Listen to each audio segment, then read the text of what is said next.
Welcome to the special holiday edition of ALN Thursday at 3 with James Downs to start us off in a general discussion, and then we open it up to anyone who wants to become a panelist. There was a notification and idea about ugly sweaters, but mine is not that ugly. It just has a stain on it. I got rid of all my ugly ones, and I saw James already. His is actually quite classy. Jim's is his regular sweater. But before we get into that, let's thank our patron sponsors, Definitive Logic, ABS Quality Evaluations, Onuma Systems, and Jacobs, and all of our other organizational members.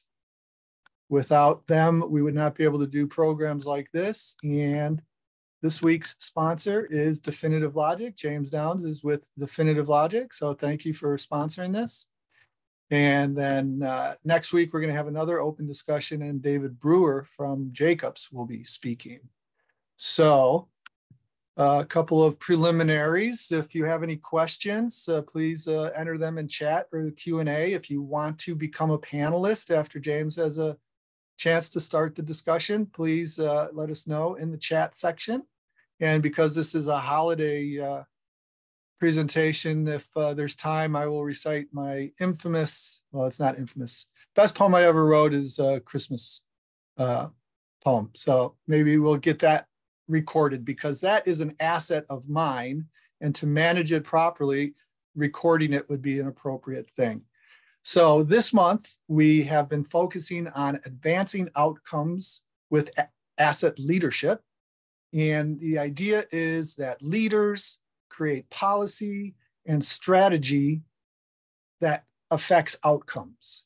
And we've had Jack Dempsey and Jim Dieter and Jack Kelly start us off at the beginning of the month talking about advancing outcomes. Then we had the good folks from Ontario, Canada, talk about their regulations that they had started and the outcomes that are happening because of regulations. And then last week we had a talk with our good friends at Portland, Oregon, and they talked about their asset management policy and a very different set of outcomes that they are experiencing, which is an increased awareness of asset management. And because Portland, Oregon is a government entity, increased awareness is a very suitable outcome. And the idea is to have James Downs speak. James was with the Air Force. He's now with Definitive Logic. And James, thanks for coming back to talk with us about this idea. See, look at that lovely sweater. It's even coordinated for the holidays. Thank you for joining us, James. Well, and I also don't have a really great ugly sweater. I've got one that's sort of ugly, but it's close enough that people will probably not be sure if it's supposed to be ugly or not. So I just chose to go with something that's holiday appropriate based on our timing. And thanks for having me back. Appreciate it. I was with the discussion about a month ago, so I'm going to apologize up front if I repeat myself. I'm going to try not to do that too much. But I did jot down a few thoughts since then, and as I've listened to all the great speakers throughout this series, and I definitely appreciate the focus on outcomes. You know, a lot of times we focus on output. You know, we measure the widgets. We don't necessarily talk in terms, and I say we. I shouldn't say we with this group, because this group is the ones that definitely do think about outcomes. But I think it's important that we talk about that. And it's not just about outcomes because of asset management. The title is Advancing Outcomes. And so there will be outcomes with or without us, because of us or in spite of us, right? So we want to make sure we're advancing the outcomes. And as we all know on this call, probably, asset management is a key tool that the framework that it offers, the way that it forces us to think, and the opportunities for innovation that it offers, absolutely a great tool. to advance those outcomes, and whatever those outcomes are. And as my boss used to always start a meeting with, is what problem are we trying to solve? And that's, what outcome are we going after? So yeah, I remember Mike mentioning, as he was looking at starting a series, he wanted to emphasize policy, and Jack Dempsey said, that's helpful for the insomniacs, but may not be great for it's a tough topic to talk a lot about. But I do have some thoughts on that I wanted to kind of put out there. Please. And so what I'm hoping, I'm quote unquote leading this off or leading the conversation, but what I hope is we get a lot of people involved, or we can have a dialogue, and certainly I look forward to Jim's input as well.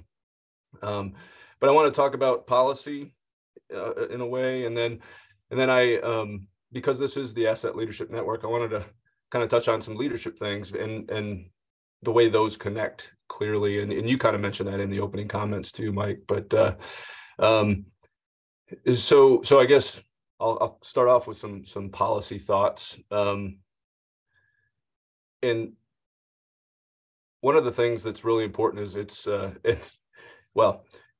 an organization puts pen to paper. And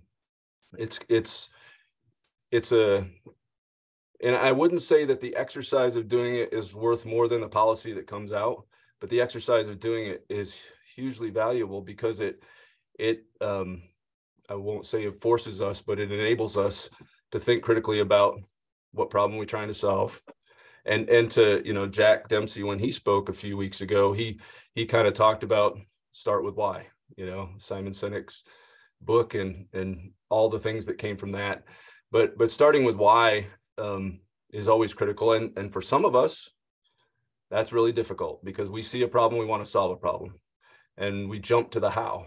And so one of the things that I learned, and I won't say this is perfect, and I just wanted to offer this out as a thought, and certainly interested in other people's thoughts on it. But as I worked at the headquarters of the Air Force staff for a few years at the end of my career, which one of the key roles of that headquarters staff is to develop policy. And so as we talked about what that means, the goal is to start with why. So the policy should be at a very high level. It should be fairly simple. And it's in the way we would do it. So at the policy level, so strategy and policy, Air Force policy document, AFPD 32-2 is an Air Force policy document. And that really lays out the why. Policy for what? Well, there's policies for everything, right? There's security, there's in what I dealt with, it's policies and environmental stuff, or real property management, or those kind of things. So it's really, a lot of different ways that it can be used. And so it's the why and a little bit of the what. But the intent is not to get too deep into the what. And where we did that was in the next document, or next sets of documents, which Air Force instructions, AFIs, which we thought of as implementing guidance.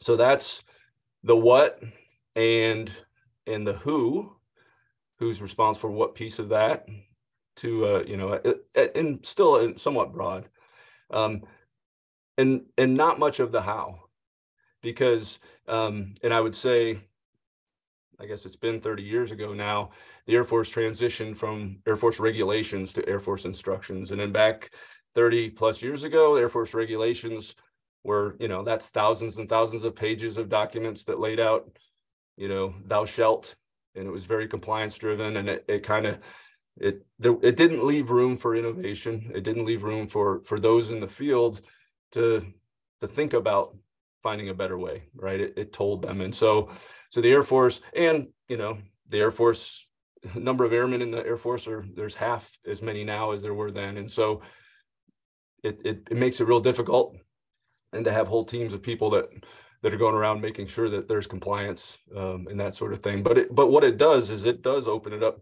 for innovation. So there's the what, and maybe touching a little bit on the how, and as I mentioned, the who. And then there's another level, and it's really the methods. That's when you get into the how, and we would call it's authoritative but not directive. So it is offering, there's TTPs, tactics, techniques, and procedures. This is and best practices. There's handbooks and manuals and that sort of thing that offer, here is a proven way to do it, but it isn't directive. And so it starts at the policy, and it's very strategic, and again, really it creates that true north on the why. And then there's implementing guidance of, okay, here's the what, and then we get into the how much more at a tactical level. And as I mentioned, a big part of that is making sure the right people are making the right decisions at the right levels. And then I guess I would offer one other thought, and then I'll take a breath. A key piece too is the governance and the oversight and kind of the KPIs and metrics and different things. So how do you know? And I actually had written down a quote from, I think it may have been last week, is who is better off and how do you know? And that was Kris Silke. Yes. Yeah. So when Kris said that, I jotted that one down, because that's definitely a great way to look at it regardless, right? So what I just described, and you asked the question, it kind of doesn't matter. This is a framework that can apply. And as I look at that kind of framework and that structure, and then I think about, the ISO, you've got that, and then you've got asset management plans, and where again, there can be a fair amount of how, but really it's about the what, and making sure everyone is on the same page with the why, and then getting into the details where it's necessary, but making sure you leave open. It is the organizational's leadership's commander's intent, as we would say in the military, but it's the organizational intent is you want to make sure that's communicated as clearly as possible, and then allow for the innovators throughout the organization to implement that in the best way possible. So policy, not exactly a fun topic perhaps, but it's absolutely essential to again, it helps us put our head down and think about, so what is it we're trying to do and why? The why is critical. Well, that was a very succinct, soup to nuts understanding of a leadership approach to affecting outcomes. So thank you very much for that. And before we bring Jim Dieter in to talk a little bit, I see what you were saying kind of is reflected in what's happening in the ISO 55000 rewrite, where people are trying to take it down to the tactical, and we actually need it to go up to more of the higher level. But Jim will get into the inside baseball of that. What I like doing with people who are recently in the military is asking them the question of how they look at things now differently. Now, you continue to be serving the Air Force, so I suspect your true north is still very much the same, but you were able to affect outcomes differently when you were in the Air Force. How do you see yourself affecting outcomes now as a consultant to the DoD? Well, one of the challenges that I felt within the military, and particularly at the staff level, it felt like we're the proverbial fighting fires every day, and one of the complaints was we never took the time. I wouldn't say we didn't have the time. I would say we didn't prioritize it to think, to really think critically, and to sit back and we would work through, and then with the policy, we'd work through the process, but a lot of times we weren't taking the time, and therefore we weren't taking the time to think about, looking out past the headlights and what's coming next. And we had people that did that. I was lucky enough to be in a role where I was able to spend time, making sure that our organization was doing that and asking questions of others to force them to kind of think in that way a little bit. But we're, caught up in the day-to-day, and that makes it difficult. So as a consultant, I know that, right? I know how they're staffed. I know what's on their plates on a daily basis. And now I've gained in a year or so, more and more insight of the kinds of tools that are available to organizations. And it's a very large organization that you're trying to make a difference across, across the globe. So I do know about tools that are available, and so I'm excited to be able to make sure that those that make the decisions are aware of that. And I would never want to take away the military, in this case, military organizations' role of thinking. I want to help them think. I want to give them tools to move in that direction, and just acknowledge and being aware of that, I think, helps in what I can offer. Do you have an example of a tool? I don't want to ask for any secrets or anything, but is there anything that you can share that's an example?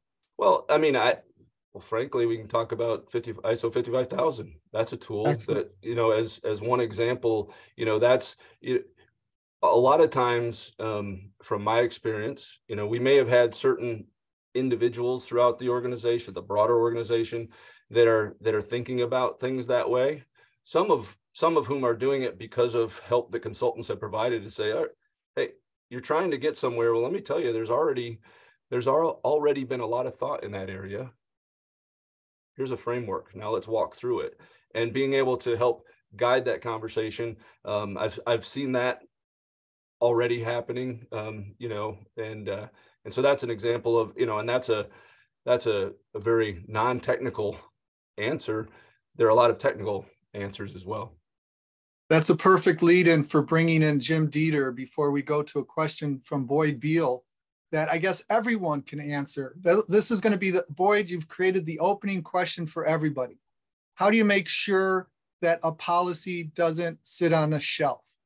But Jim, what do you think about James talking about ISO 55000 as a tool? You're on mute. Oh, you want me to actually say something? Oh, okay. No, yeah, absolutely. You need a plan on how to get there. You need the plan.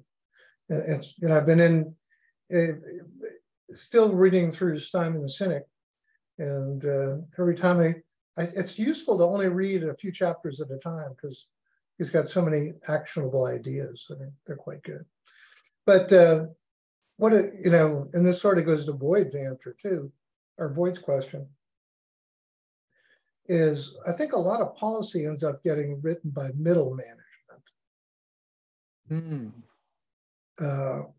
And conceptually, if I'm a leader, in that I have that why, I bring the why from the Simon Sinek perspective, then the policy starts to get into, how that should be done, and how that can roll out, and then we get down to the outputs and the outcomes.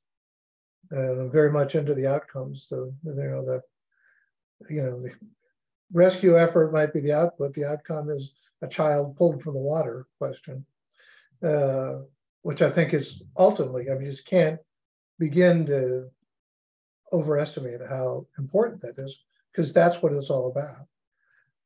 But should align with that, vision at the top, and the policy. If there's that many of them, they're probably actually procedures instead of policies. And policies, as Mike was mentioning about the 55,000 series, is more in that direction. From the beginning, I've been much more involved in the 0 document than the 1 document or the 2 document. I found it, much more compelling. And it is much more the, gets people motivated to think about the the why we're doing it than the how or what the outcomes are. Excellent. Did you see what I was connecting with James' hierarchy of getting down to the tactical, and that 55,001 is kind of the current rewrite has gone a little too tactical. And I personally, there were so many shall statements. I was hoping there'd be less shall statements with the rewrite. Yeah, I mean, it's still in process. We'll see where it ends up. It's been acknowledged that adding shall statements probably wasn't a good idea. Oh, good.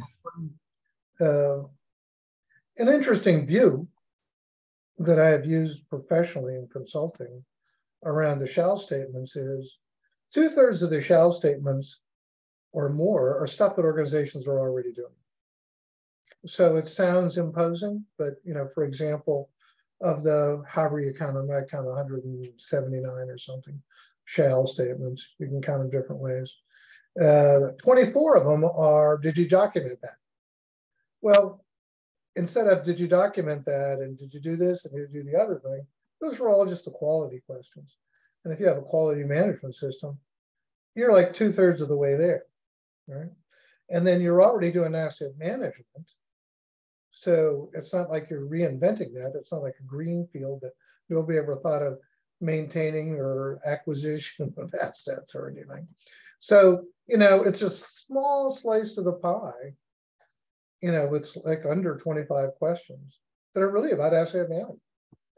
So urge people not to be intimidated by all the the quality questions. The quality people own the ISO management system standard process. And so the quality stuff has to be written into everything. And then there's a risk overlay that's been added. And that's, of course, its own process in companies. If companies that are really thinking about asset management, it's rare to find one that doesn't have an approach to quality management and risk management. So you're a good bit of the way along the road. Yeah, but hopefully they won't add too many more requirements. And I would say that answer is similar to answer Boyd's question too. A lot of those policies that end up on the shelf, well, just because we don't look at them doesn't mean we're not already doing most of that's already in there. So I do think there's some of that, but I mentioned the term governance, and that can be ugly and bureaucratic sounding, but really what I'm picturing is really just a matter of being able to fully implement whatever that policy is, and to have a way to make sure that the organization is considering what is important in there, and a feedback loop that allows you to ensure that the policy stays current. Yeah, an interesting alternate approach to not having all those policies is I was a president of an organization. It's actually a church was president of a church for a few years. And we found that we really didn't have a mechanism to record the decisions we made. So decisions only were in effect as long as people remembered them. And it's actually an interesting and useful approach for small groups. But, as Malcolm Gladwell and others have said, and of course, the extreme being DoD, the bigger the organization, the more instructions you need to get everybody going in the same direction and to be able to work together, et cetera. Well, thank you, James, because I was going to ask you to pitch in about how you actually made sure that policy didn't sit on the shelf. Yeah, well, and I think that's a great question. And that's something we always that is always a challenge, right? I mean, Jim mentioned who actually writes them. Well, and who's focused on what in the 55,000 rewrite. Well, there's certain, we have our focused areas, and we make sure those get in. And once they're in, we call that mission complete. Well, it's not mission complete unless you really are, embodying and making it part of the culture of the organization. Thank you. James, and thank you, Jim. And John, thank you for joining us. You can unmute yourself. And John's our good friend at Cal Poly Pomona, the professor of a government contract course, the only one in the country. And John, you want to talk a little bit about yourself first, and then give your answer to how do you make sure policy doesn't sit on the shelf, or any question you want to ask yourself. Well, thank you. Thank you very much for the kind introduction, Mike. And I really have to say up front, my sweater cannot, for my own survival, be deemed to be ugly, because this is a Christmas present from my significant other. Otherwise, my life is in my own hands. Anyways, sorry about that. But the bottom line is that when I heard James talk, and I keep thinking about PGIs and the role of PGIs within the Department of Defense, which I— Please say PGI. Okay, procedures, guidance, and information. And the kicker is that I believe, their role was to help those who are actually in the trenches understand what policy was intended to have implemented. James, would you say that's a fair statement? Yeah, I would agree with that. That's how it should work, right? Okay. It should translate. So the why, whether it says the why all the way through, the why is infused. Because I use PGIs a lot in instruction. And because, it's one thing to mechanically go through the implementing things for policy, but quite frankly, to students, it's just a whole bunch of stuff, and they don't understand the reasoning. Once you get the big picture, or try to get the big picture as much as they can from their perspective, and that goes for me too, then it makes understanding and remembering the policies, I'm going to say the procedures as part of that, not only more palatable, but it facilitates understanding and remembering them. And I think there's greater value as far as training, and I'm going to use the word training, the future generation of the given profession, whether it be asset management, whatever it may be. So as an educator, I would love to see maybe more involvement of, critical thinking, how do we envision this trickling down, so to speak, in the sense of, it's one thing to write a policy, and it's another thing to implement it.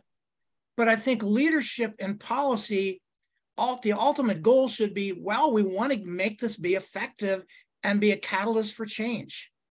And as a catalyst for change, it's got to go down to entry-level people as well. I mean, at least my experience, I believe the military, especially the Air Force, I think the Air Force is commended especially, okay? And I guess I'm biased because I taught for the Air Force Institute of Technology for a number of years, so I'm biased. But they really try to make it so that those on the front line, so to speak, know the policy reasons why they're doing what they're doing. And I think it's also a reinforcement for the morale, for the esteem, because I think some of the worst things we can see is, I'm doing this. I really don't know why I'm doing this. It makes no sense for me to be doing this, but I have to do it. And that's not a very good place for an employee to be. It's certainly not a very good place for a new candidate that's been hired in that position to be, because everybody wants to feel of contributing value.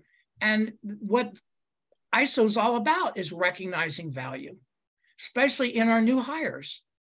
That would be my 2 cents, Mike, and I appreciate the opportunity to say it. Well, thank you. One of the things, I'm sorry, Mike, I was going to say. No, go ahead, James. Go ahead. One of the notes I jotted down as I was thinking through the policy thought was what it can't be is because I told you so. And that, that can't be, right. And it's obviously, I don't mean that literally, but what we say is maybe not what they hear, right? Right. Which is, and so communicating this policy in a way that implements it to whoever that is at the pointy end of the spear that's making things happen. And I would also say that the leader at whatever level that is key to this, right? So asset leadership, but leadership in this organization is the one that needs to start with that why and establish the culture. And all of the subordinate leaders are the ones that carry that out and help to communicate that why in whatever way they should at that level, whatever level that is. And so I think there's, it's inextricably linked, right? The leadership and policy.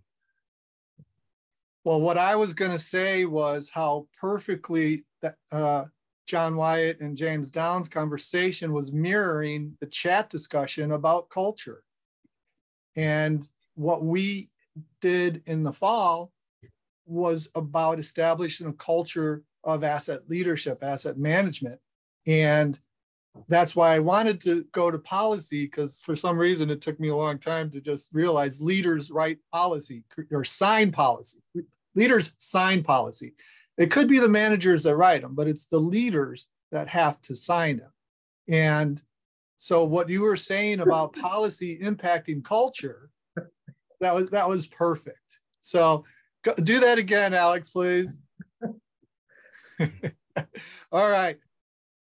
Alex wins the t-shirt contests. Thank you. I challenge anybody to come up with an uglier. That was a thrift shop buy for $3.99. I'll have you know. We will send a check for $3.99 to Alex. That's what you get. That's so a how you doing, acquisition. Alex? Well, thank you. Did you see the beard at the bottom? Yes. Okay, just making sure you saw the beard. You got to get the full effect. All is well. All is well. Very good. And so I don't know if you have another question, Mike, but I was gonna kind of add into the linkage of policy and leadership. And one of the things one of my mentors always would say for us as leaders is you need to do what only you can do. And that doesn't mean you don't do other things, but if you don't do what only you can do, nobody's doing it. Right. So if as a leader, and we talk about policy and establishing the culture and conveying that and communicating it, if the leader's not doing that, no one is. And so that's one of the ways that I see that that it is inextricably linked. So I got a point I wanted to add that sort of builds on a couple points. There is, my college background was in mathematics. The further you get in mathematics, the fuzzier it becomes. But it sort of always frames my take on things. And with the ISO effort, and I think it applies to writing policy as well, is people tend to think that words can have a mathematical preciseness. Like blah, blah, blah plus blah, blah, blah equals, blah, blah, blah, blah, blah, blah, blah, blah. And it's, it is not nearly so simple. I remember one time sending out inventory instructions physical inventory instructions to field office. And we read it and vetted it and passed it around the office. And then we sent it out and the results came back and they were done 15 different ways from 15 different offices. It's like, we thought we had tied it down. So it's not as simple as it could be. Well, you didn't have ISO 55000 at that time. And if you did, you might have asked for input from those 15 offices before you finalized it. Yeah, we didn't work that way. Well, and you probably thought your message was perfectly clear. Oh, I did. Yeah. That's more likely. Yeah. So Alex, you are a consultant to government entities. There's plenty of policy. You probably have been involved in writing policy. What are your thoughts on how to prevent policy from sitting on a shelf? Well, I think the best thought I have on having policy be paid attention to is a couple of things. One is communication. By that, I mean newsletters,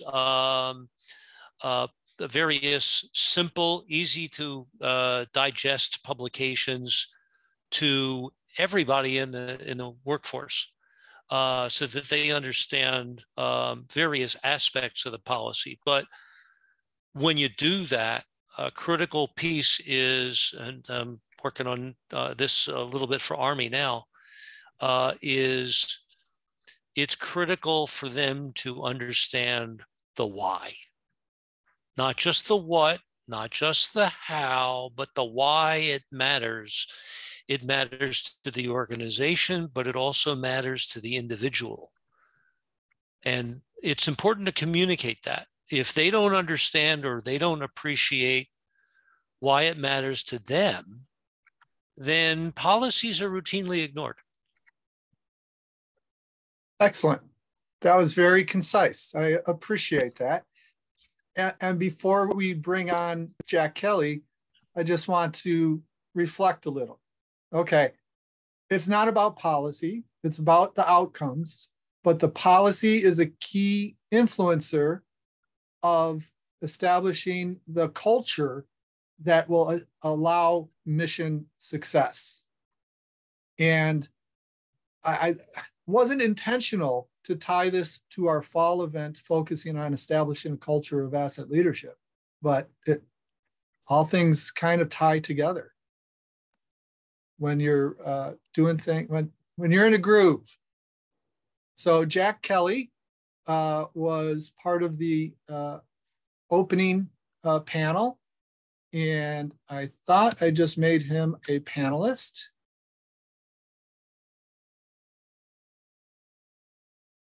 And I did. So welcome back, Jack Kelly, who is an ALN board member and an ALN senior fellow. He is active in ISO 55000 and the US TAG, and he is on vacation in Woodstock, New York, is my guess. Yep. Very good. That's where when you're retired. Say again? How can it be on vacation when you're retired? Jack got busier once he retired. That's true. So, well, thank you. This is a great whoopsie daisy. Where'd I go? We see you, Jack. I don't know why I don't see anybody. Oh, there we are. We see you. Keep going. Okay, so basically, first thing that came to mind, we talk about leadership and culture, but leadership shapes and sustains culture. You have to rely on leadership that understands that for its role, or else it's not going to happen. So that's absolutely critical. As far as policy making goes, some of y'all are aware that that's what I did for 36 years at OMB.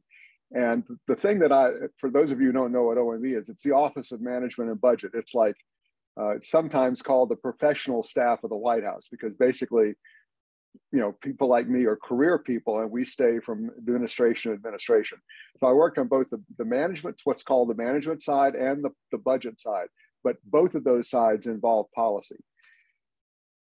Just to kind of restate some of the things and reframe some of the things that my colleagues on the call have said, policy making needs to start with stakeholder involvement. I mean, that's one of the things that I was so pleased to see when I read ISO 55000, because that idea is core to what ISO 55000 says about the way you develop your strategic plans and the way you develop your SAMPs and all the mechanics of asset management.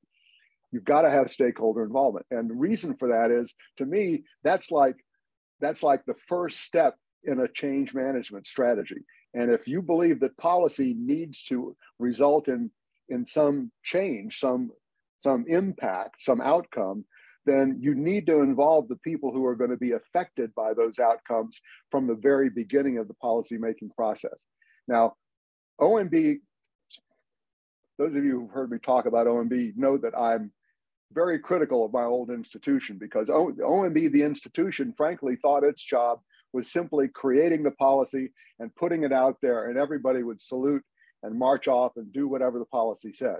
There was absolutely no consideration given of what could OMB do to support implementation of that policy. And I found that offensive, frankly, because I came from a state government where when you made a policy, of course you saw it implemented. Otherwise, you're just making another empty promise, the failure of which is going to, add to the dissatisfaction that the citizens have with government, because the government has made another promise and they haven't kept it. So that's what government is. It just fails to meet its promises. And that's just, to me, that's like, it's awful. I can't think of anything more disappointing than that. So in all the work that I did, I would either start with policies that other people had developed, and I would create an implementation effort to actually implement those policies, or I would lead an effort to develop the policies and then implement them. But every single thing that I worked on, the very first step I took was I'd get the agencies to send me their experts. Whatever the policy area was, I'd ask for an agency experts, and we would create a little ad hoc interagency group, and that ad hoc interagency group would develop the policy. So now, you were involving all relevant stakeholders. Correct. Second step is what you do is you have to have somebody. I mean, OMB doesn't oversee anything in terms of implementation. So what I would have to do is I would have to assign implementation oversight responsibility to some real agency that actually did things. And that real agency and the stuff that I did was GSA, because most of the work I did was in administrative activities. And so GSA was the perfect agency to assign staff to oversee the implementation of those policies. And then they would continue maintaining that interagency policy group that was created at the outset. And so what you created was essentially a self-governing model that said, these are the people affected by the policy. They are the people that are going to provide input to what the policies ought to be. That input will be turned into revisions to the policy as needed. That's where I would get involved. And then, but on a day-to-day basis, they would be turned into regulations or other ways of communicating the policy to the people that actually did the work. And then they would feed back, this worked, this didn't. And what was so interesting to me to see, and just heartening, frankly, it was like these communities would take ownership of the policies that they lived under. And they would come up with even better policies and greater ideas. I mean, so it was, once you empowered the people affected with the opportunity to have control over the policies under which they had to live, amazing things happened. And so it was just, that was some of the most fun times in my whole career. James, did you have a similar experience or anything that relates to what Jack just shared? Well, yeah, I love the way he laid that out. And I guess I would say I've seen both, right? With the pillar approach and which results in the because I told you so sort of policy. But when you can empower, and ultimately what he described was the governance that I was kind of thinking about, right? Is how do you make this living instead of just a put on the shelf sort of policy? And so yeah, we in my experience, we definitely would do that but it wasn't as broad as what Jack just described, I don't think, from my experience. So it was because I think we were trying to avoid making it too bureaucratic and getting, you have to find the right mix of the right, and the ownership, the word Jack used there was so key. You want the folks in the parts of the organization to take that ownership and to be involved. So yeah, I would say in our case, we had like subordinate headquarters that are the ones that would be receiving that policy that would have to implement it. Well, that's definitely who we got involved to make sure that it was headed in the right direction while maintaining the overall strategic intent. Excellent. Thank you for that. John or Jim, do you want to make any comment before we have Kris talk? So Kris Go ahead, Jim. No, I was saying, yeah, let's give Kris a chance. Okay. From lovely sunny Florida. So while Kris is in Florida, he is an international asset management expert and has been actively involved in the US TAG. Thank you for joining us, Kris. Thank you. First, I have to apologize for two things. I don't have an ugly sweater. I don't have a sweater. That's my ugly sweater that I wear every day. You can see my background, right? Yes. Yeah, and secondly, I apologize for my accent, but Jim got used to me for the last 10 years or more. I've been on US TAC and the TC251 ISO 55000 committee since, Jim, if I remember, 2012, something like that. Yeah, I always laugh, people don't understand it. I live on 3 continents, work on 6. I never work for government or government-related institution. So I did support some of them for a short time.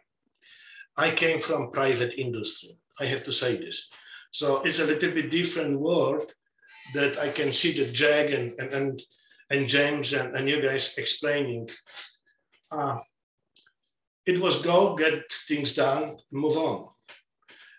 Yes, we talk about policies, we talk about strategies, and so it was very, very important. Unfortunately, my experience was that some top managers heard something on conference or wherever. He hired a consultant who developed policy, and it was put on the shelf, and that was it.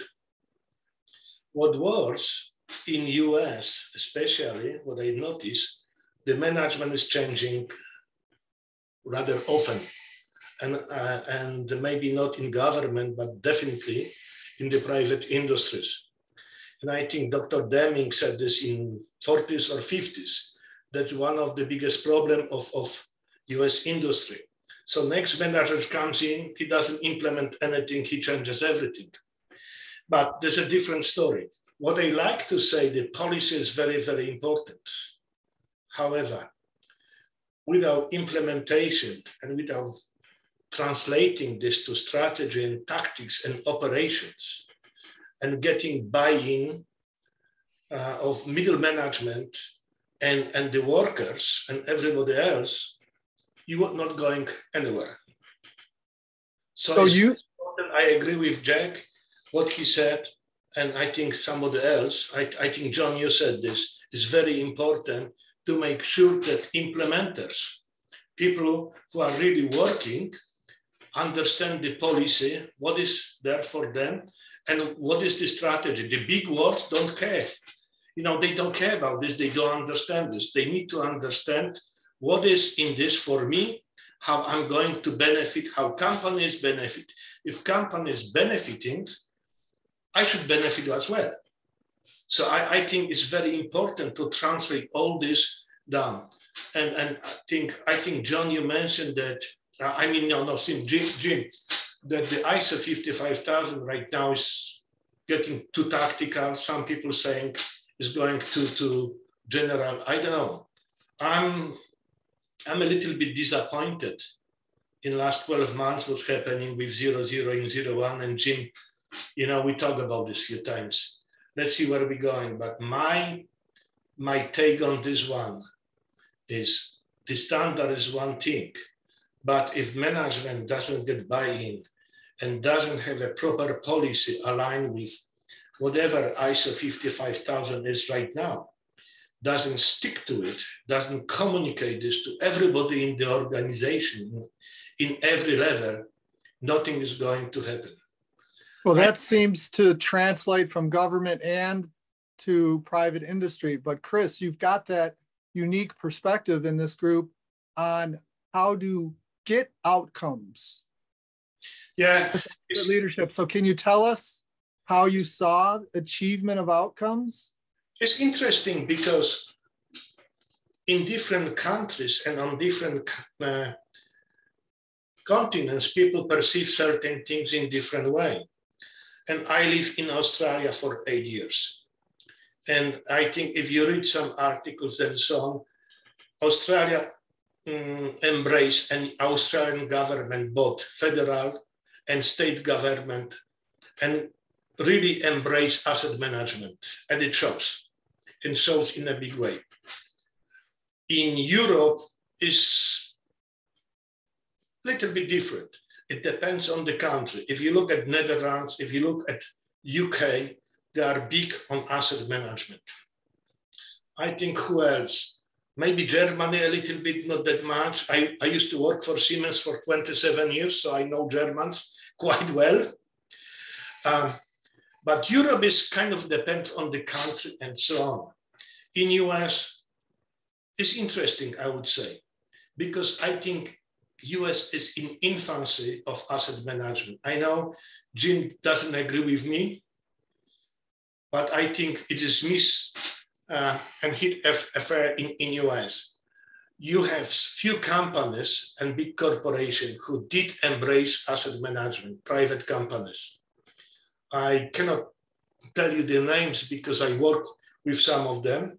They did embrace ISO 55000. They did embrace asset management, modern asset management, but they don't want to talk about this. Why? It's a very simple answer when I ask them. Because we do not want to lose our competitive advantage. So we believe it, we embrace this, but we are not going to advertise this anywhere. So, and what I noticed recently, maybe I'm mistaken, but more and more municipalities and the state-owned agencies try to really advance asset management. And I would say the water industry and the railway, I think are in the forefront of doing that. I'm not sure about anybody else, but that's how I feel. That's my personal opinion. That is also the understanding of the Asset Leadership Network, Kris. We knew that there are many companies that are privately pursuing ISO 55000 that don't want to share it because of their competitive advantage. We had many connections to the federal government, which has to be transparent about their practices. And so we really pushed hard and got some very good progress with the federal agencies. Many thanks to Jack Dempsey, who helped connect us to the GAO, which wrote a paper, a report on federal real property asset management. And then we purposefully started promoting to municipalities because, as a policy, because of the support from Jacobs, which is very interested in municipalities. And because we know that the companies can't talk about it, but if a municipality is able to publicly talk about their improvements, then maybe the companies in that municipality will say, hey, what is this? Maybe we can improve too. If our local government can improve using this document, maybe we can also. So it's kind of a policy of ALN to follow what you were just describing.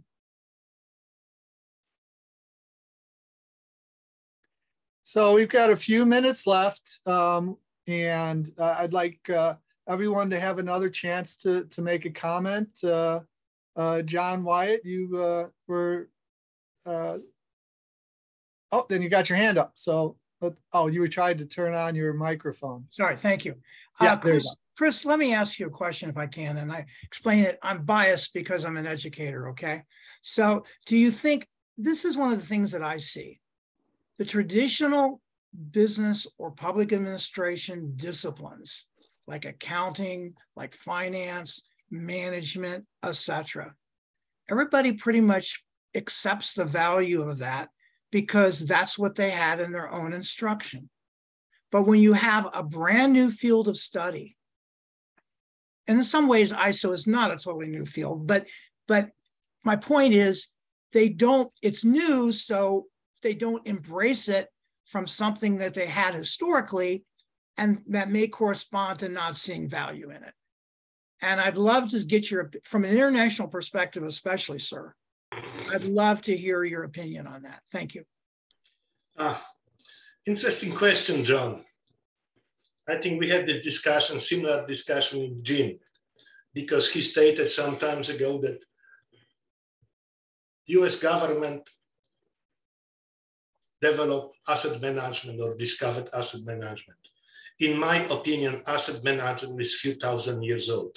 Oh yeah, that's for sure. If you go back to ancient Egyptian and Mesopotamia and so on, people know how to manage the assets. You know, I grew up on a small farm and my grandfathers knew how to manage the asset. They didn't have standards. They just knew how to do it. And these days, basically what we're trying to do is put all the knowledge into standards or something similar, right? And if you're talking about accounting and so on, yeah, I had many discussions on this subject in the past. I talked to my accountant, you know, the CFO, and saying, oh, this asset is worth nothing. I said, why? Because it's fully depreciated, it's worth nothing. Can I take this home? Oh, no, you can't. Because it has value, it's worth. So tell me what it is worth, what is value? I don't know. So I think the big disconnect is between accounting world that is basically talking about depreciation and the profit and what real value of asset brings. I think is a huge, huge disconnect. I think in some countries and maybe in some organization, the gap is started to bridge. I remember, you know, talking about this in 1990s, and I work with a big corporation in Australia called BHP. I know some of you guys may be heard about this. BHP is the biggest miner in the world. They used to have a steel works and so on. And they started talking about asset management. They did this in 1990s. They had great processes, they spread. They didn't talk about standards and so on. They created their own standard. They understood because the mining industry and steel industry is very asset intensive. So you have to spend a lot of money. So you have to maintain the asset, make sure that asset bring value. So I think what we're lacking right now in education part, all the MBAs, you know, I have let's say, a limited respect to all the MBAs because I believe they manage everything by spreadsheet. It's very easy. You need to understand the business, you understand the value of your assets and how the asset performs. And in some countries around the world and some big corporations, they understood this and they really started implementing this quite a few years ago. Some of them longer, some just starting this. That's my personal opinion and experience. Well, this is incredible. And I am so glad that next week we also have an open forum for discussing this topic. But I think we're going to be a little bit more focused next week. David Brewer, who I mistakenly put in as the lead speaker this week, we'll talk with David and Jim, and maybe we can refine the discussion and make it even more focused. We're going to go a little bit over here. Jack Kelly wants to make a comment. I would like James Downs to make a final comment, and then we'll roll the credits like we usually do. Oh, Jack? Adam get another turn? And Jim, of course. But Jack had his hand up. Well, I'm so glad Kris mentioned what he did about the way the accounting standards in this country treat value or treat the monetary aspect of value. And it's just, you know, it's basically because it's all about taxes. It's about, you know, so you have a larger expense that offsets your income and your taxes are lower. The international, that's the current US accounting standards. But the International Accounting Standards has something called fair value for its, for the value of the assets on its balance sheets, which is very different. And that's one of the things that caused Australia to leap out in front, because their municipalities realized that the value of the assets they had on their books were based on basically the value that they could sell them for, is the simplest way to think about fair value.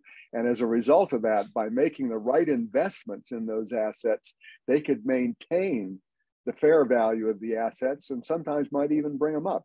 So there was a financial statement consequence to the investment decisions they made, and that connection was a huge changer of people's behavior.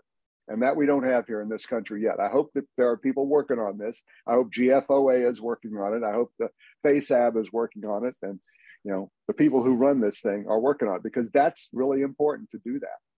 And that's all I got to say about it. Well, thank you very much, Jack. And basically, you're saying that the Asset Leadership Network should be looking into that. And we're building up a foundation from which we can actually succeed in doing what you've achieved. Jim. So, I'm back to Peter Duffy, but I'm getting ahead of us because that's next month. We're going to talk to Peter and his risk and value proposition, which is stunning. But simply put, to build on Jack's point, the fair value is a much better way to address the preservation of value of the assets, but it does not address the creation value of the assets. And at the risk of taking this back to the starting point about outputs and outcomes, pulling the child from the water has nothing to do with, how much that thing costs, no matter how you measure it. It has to do with, the use and the outcome of the use of those assets and the mission of the organization, and having the right assets and having them at the right place at the right time.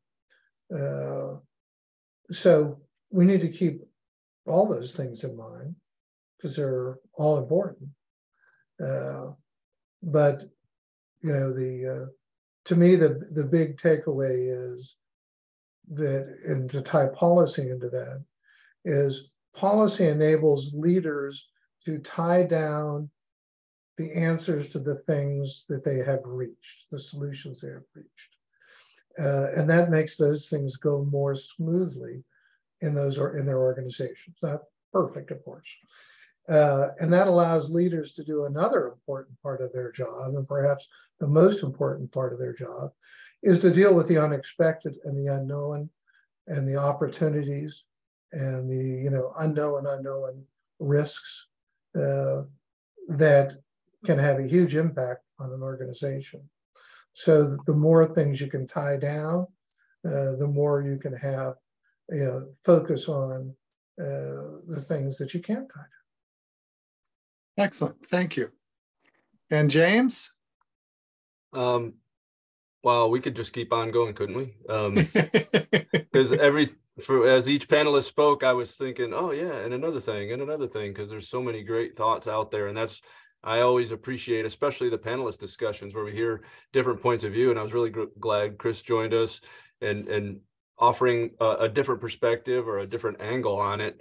And John from the education perspective, and thinking about how do we, because the number one role of a leader is to grow future leaders, and thinking about the education, that's huge. And so that's awesome input, and to think about how, because I think the ALN can help shape some of that going into the future for sure. And so that also is very exciting. But one of the things Kris talked about in the rapid changing of management and that sort of thing. So coming from the military, that's exactly what we do. We rotate, we change station, we move around. And so one of the thoughts as we talk about policy is making sure what we create is about it isn't those outcomes aren't dependent on personality or a person. They're dependent upon the policy and the processes that come from the organization so that that culture can endure. Or as leaders change, there's some shift to that culture, but the intent can endure. So yeah, I thought of many different things to add, but I think that was beautiful, James. I really, that was about the best possible ending, because it sets up that the ALN Higher Education Board, which John Wyatt is going to be a co-chair of, is going to launch next year. And we've got some really wonderful things planned. So that's a tease to keep people involved and connected with John. And now I'd just like to thank all of our sponsors. This has been a very good year. We have done so much, and we really appreciate Definitive Logic and your patronage, membership, and your contributions of your participation in these programs. So thank you very much, James. And Carrie Heisman was on. She's participated, and Jack Dempsey and our other patron members. Wait until you hear next week what Onuma is coming up with, and ABS quality evaluations, maybe going to Australia. Jacobs will be featured next week with David Brewer. We'll talk a little bit more there, and all of our organizational members. And speaking about education, the Andrew James Advisory Group is doing a great job of training people to use the ISO 55000 series in a proper way. And IC Infrastructure has training for Michigan Infrastructure Council. So, and the sponsorship of this, and David Brewer, no pressure. Actually, I look forward to continuing this open discussion with you and Jim, and we'll talk next week about how to keep this excitement going. So that's the official ending of the program, but I promised that I'm going to do a little asset management. Long time ago, in 10 or 15 minutes, this poem came to me, and I haven't read it out loud. So I'm going to do that to add some value to my content here. You all are in bed now. I doubt you are sleeping. You have to find somehow to keep the dream leaping. From one heart to another, brother to sister, sisters to brothers. Warm under covers, little children wonder, is Santa Claus real? Will he still bother to bring toys, gifts, and sweaters? I'd like a doll if I had my druthers. Sisters ask brothers, fathers ask mothers. Yes, even adults sometimes can't explain why gifts of love and miracles seem to fall from the sky without any warning in the blink of an eye. These gifts that amaze us are not ones you can buy. They come from within us. They come from the heart. They come from the place where all of us start. Cradled in God's arms where we peacefully coo. So is Santa Claus real? Yes, he is me, and it is you. You all are in bed now. I know you're not sleeping. You all have found somehow to keep the dream leaping. The morning will come, and up you will wake. Snow or no snow, no difference it will make. The gift is delivered. It is there to take. For yourself and to others, sisters, brothers, fathers, mothers. It's the gift of love between us that makes every day Christmas, and Hanukkah, and Kwanzaa, and Ramadan, and on and on, and on and on, and on and on. So, happy holidays to everyone. Merry Christmas to everybody. Have a great New Year. Thank you, Kris. Thank you all. Thanks, Mike. Great job. Appreciate it. Thank you.